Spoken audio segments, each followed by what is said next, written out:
Naam, hii ndo tunaita kuzaliwa na kijiko cha dhahabu mdomoni. Mtoto wa mastaa wakubwa Bongo, Wema Sepetu na Whozu, anajulikana kama Baby Olly, amevunja rekodi baada ya kulamba dili nono la ubalozi wa brandi, zikiwa ni siku chache tu tangu afike duniani. Yani bado hajavaa hata viatu, tayari anaingiza mamilioni.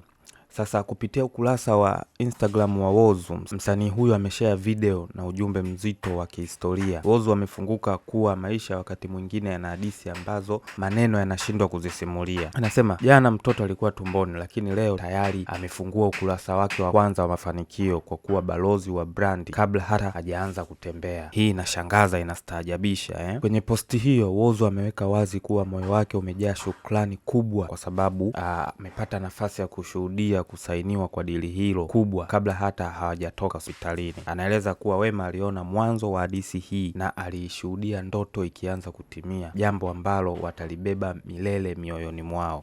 Sasa Whozu pia amemkaribisha mtoto huyo duniani kwa kuandika ujumbe ufuatao. Amesindikiza kwa maneno yafuatayo: karibu duniani Baby Olly, safari yako inaanza kwa wema, neema, upendo na fursa zisizo na mwisho. Hakika umri si kigezo cha ukubwa wa ndoto, na Baby Olly amethibitisha hilo siku ya kwanza kabla hata hajatimiza mwezi mmoja. Nini maoni yako kuhusu baraka hizi za fasta kwa mtoto wa Wema na Whozu? Dondosha komenti yako hapo chini. Usisahau kulike na kusubscribe kwa story mfululizo za mastaa unaowakubali.